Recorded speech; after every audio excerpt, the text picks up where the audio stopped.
In this video, we'll be looking at the dot product. So we're going to start off with the dot product for geometric vectors. And as a reminder, geometric vectors are vectors that do not have that coordinate system associated with them. You just have their magnitude and their direction. So what is the dot product? The dot product for any two vectors is defined as the product of their magnitudes multiplied by the cosine of the angle between the two vectors.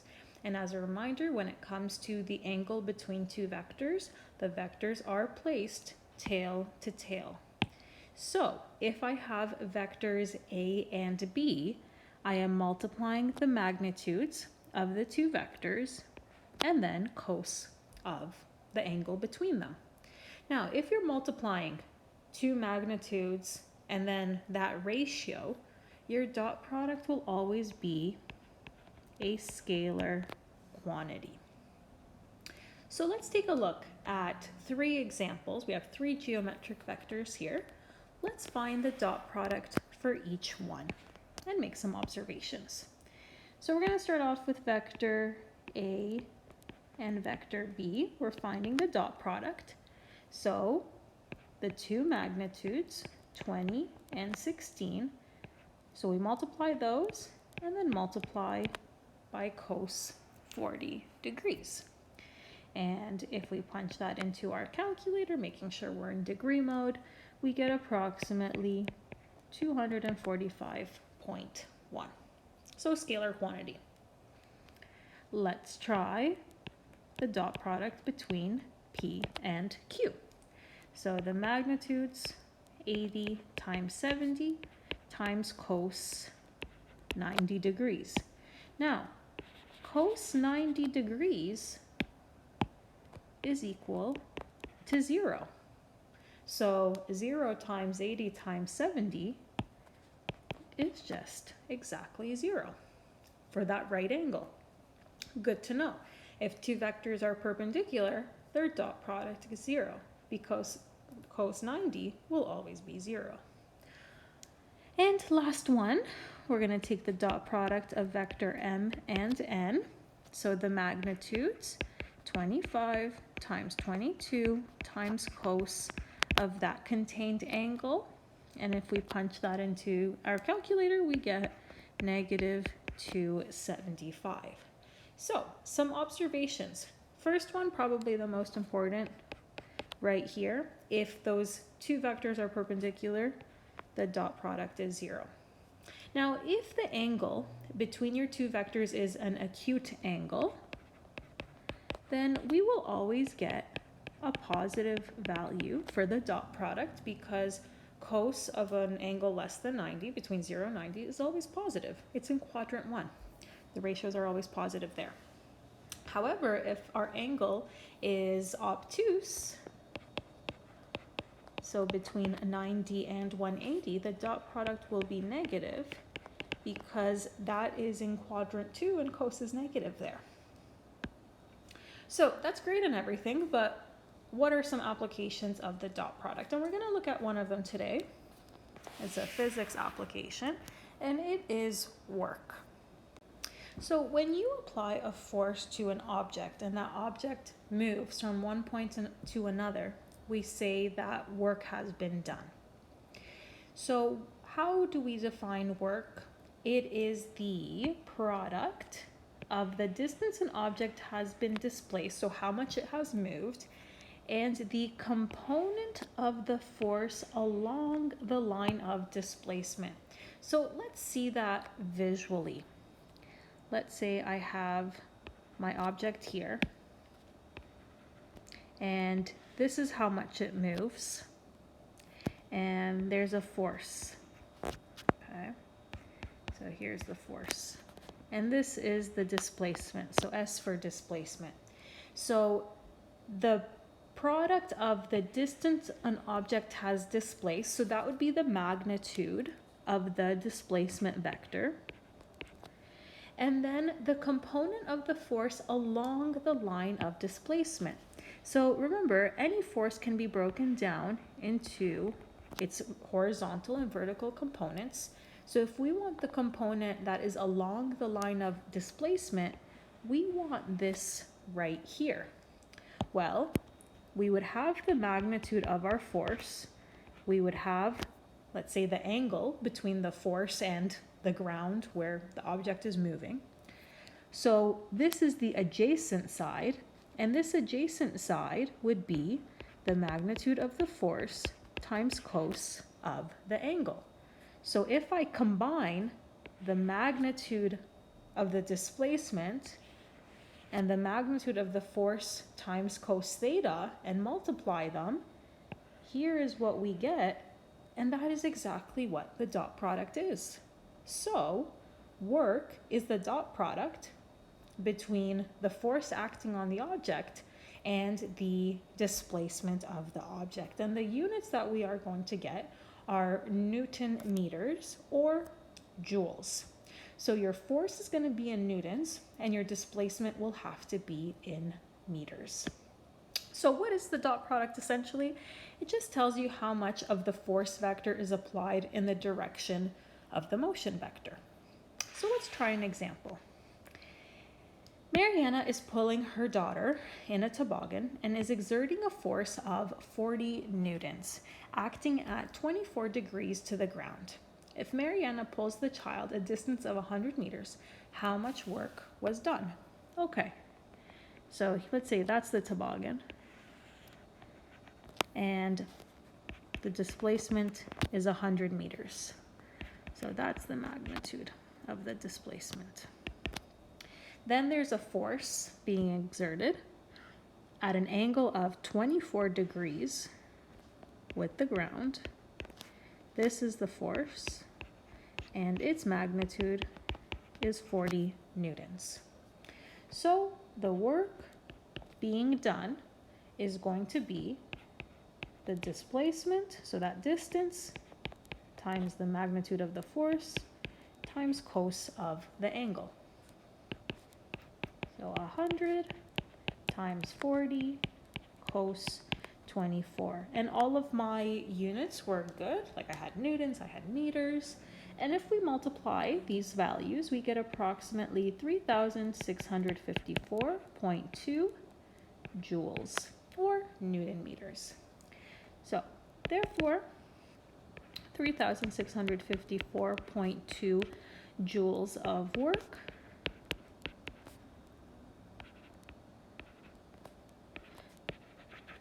has been done by Mariana. All right, let's try another one.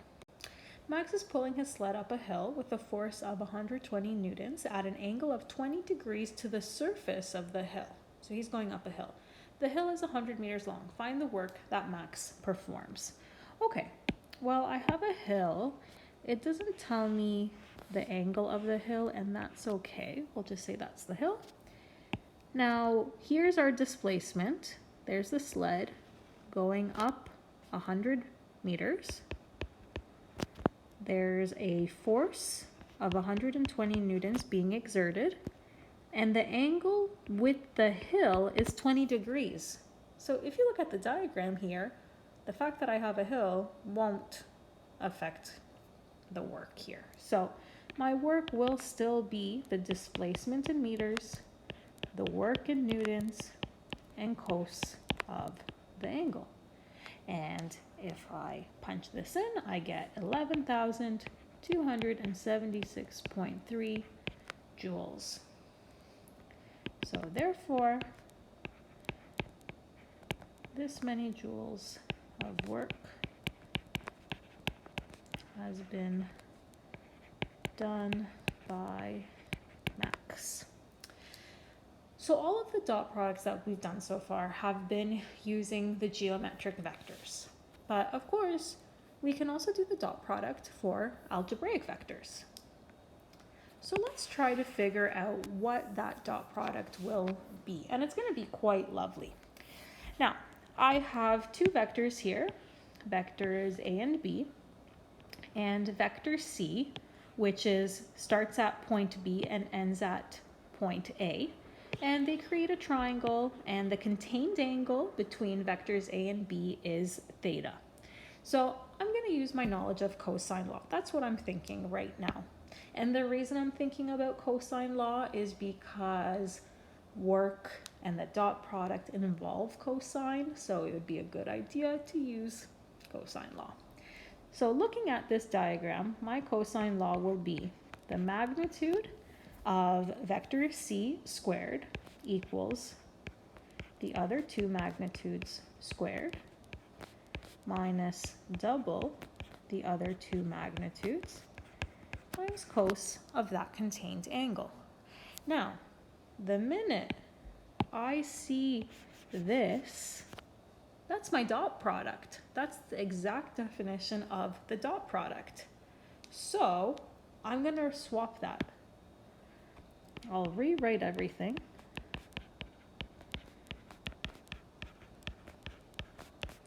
But instead of the magnitude of A, magnitude of B times cos theta, I'm going to write A dot B. And now I want to isolate for that dot product because I'm trying to figure out another definition for the dot product. So I'm going to bring this over and bring this over here. So I'll have 2 times my dot product equals the magnitude squared plus the magnitude of B squared minus the magnitude of C squared. And I'll divide both sides by 2 to get the dot product isolated for. Now, while I do that, I'm going to do something else at the same time, so I'm not just writing the same thing over and over again. A few things that we should already know. The magnitude of vector A is going to be A1 squared plus A2 squared. The magnitude of B is going to be B1 squared plus B2 squared, all square rooted. The magnitude of C, well, I should probably figure out what that vector is first because it's not starting at the origin. So I need to figure out the vector starting from B and ending at A. So vector C, I'll just put it on the side, is going to be the A coordinates minus the B coordinates because I'm trying to find vector BA. So that's going to be A1 minus B1, A2 minus B2. And then with that, I can figure out the magnitude. The magnitude of vector C is going to be A1 minus B1 squared plus A2 minus B2 squared, all square rooted. Now I can take these 3 magnitudes and swap them in for what I have in my expression. And like I said, I'm also going to divide by 2 at the same time. Or actually, I'll just show it here. And now I'm ready to go. The dot product is equal to the magnitude of A squared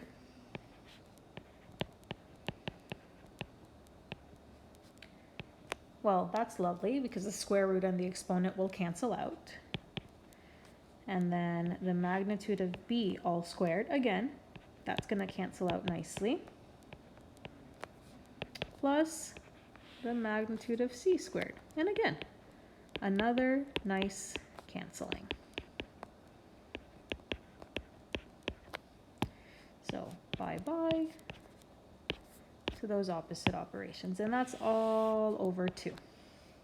So what do we have? Well, I still have the A1 squared plus A2 squared. Nothing's canceling out when I look at this, plus everything's addition right now. However, I do have these brackets squared, so I am going to expand and simplify them. But first, let me write the things that haven't changed. So please keep in mind, when I'm about to do A1 minus B1 all squared, it's the bracket written out twice. So don't neglect your distributive property.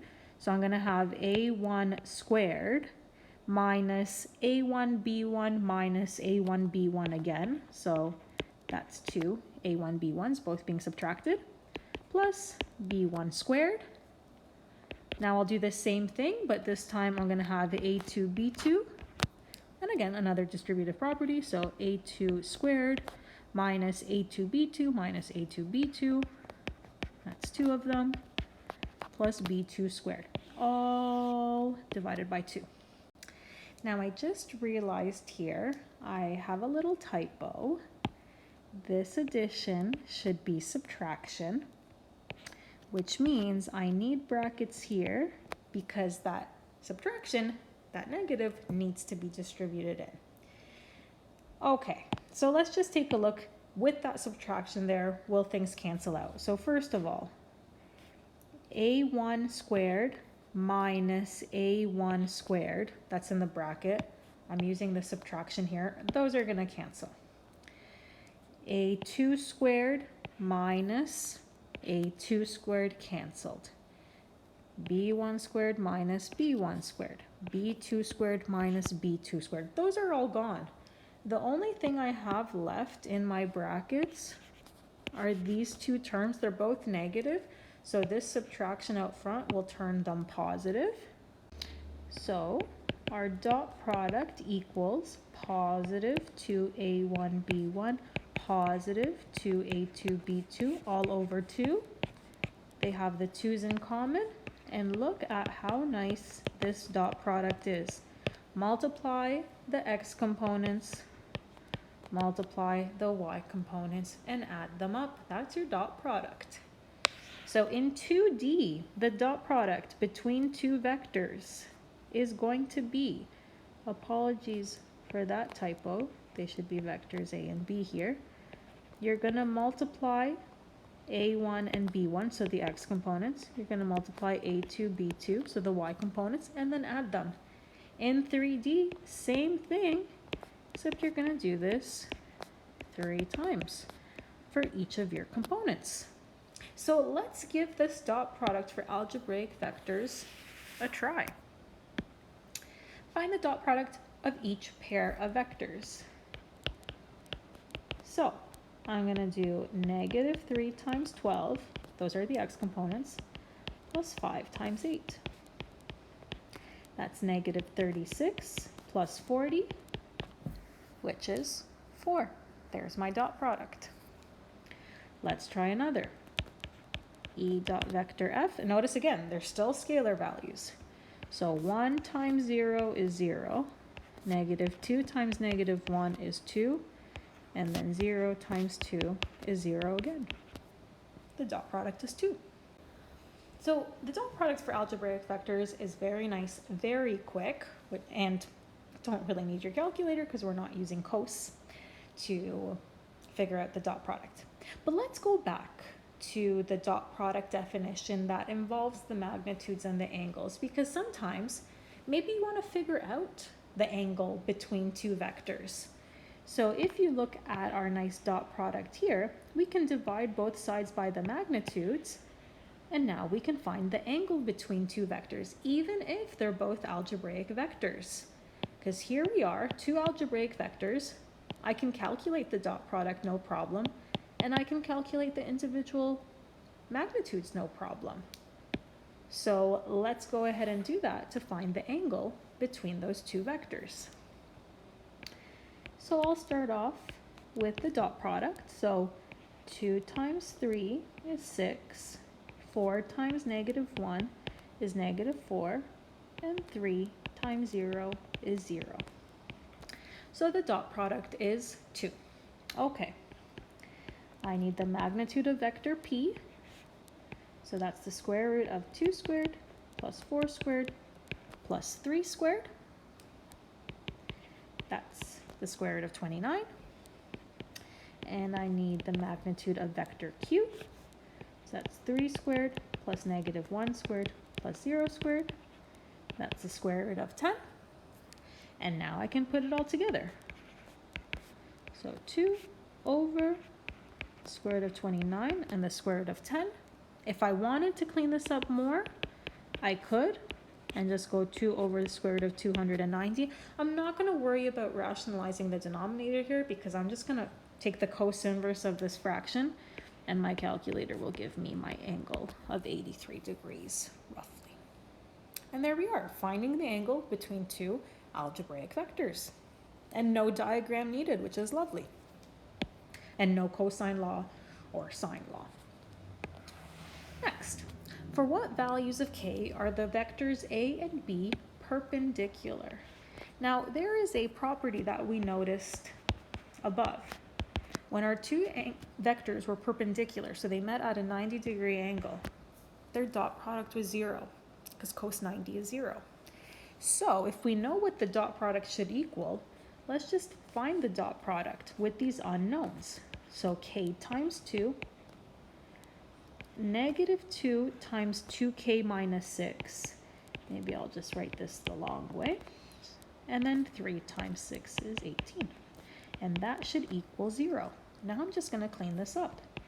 2k minus 4k plus 12 plus 18 equals 0.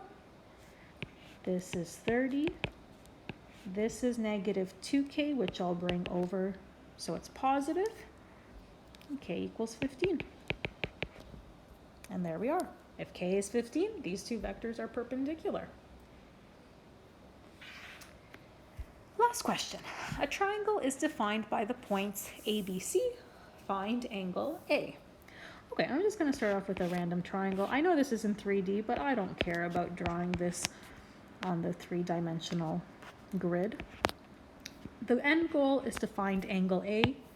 So I need to figure out vectors AB and AC, and then I can use the dot product and the magnitudes to get that angle.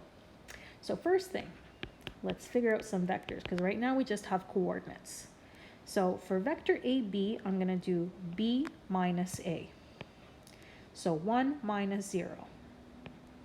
0 minus 1. 2 minus 2. Okay, there we are. For vector AC, I'm going to start with vector C, and I'm going to do negative 1 minus 0. 2 minus 1. 0 minus 2. Okay, I have my vectors, and now I'm finding my angle. I need the dot product, and I need the individual magnitudes. So for the dot product, 1 times negative 1, negative 1 times 1, 0 times negative 2. My dot product is negative 2. The magnitudes. And I'm doing this in multiple steps and then going to my cos theta equals the fraction, but you could also do it all in one go in your fraction, like show your work in the fraction itself. 1 squared plus negative 1 squared plus 0 squared. Our first magnitude is just the square root of 2. The magnitude of AC, negative 1 squared plus 1 squared plus negative 2 squared is the square root of 6. And now cos theta equals the dot product over the product of the two magnitudes, which we can also reduce to the square root of 12. Again, don't need to clean that up, but now we can take a nice cos inverse and we get 135 degrees for angle A. And actually, I didn't have to use theta. I could have used A itself. And that's it for the dot product for both geometric vectors, algebraic vectors, and combining the definitions.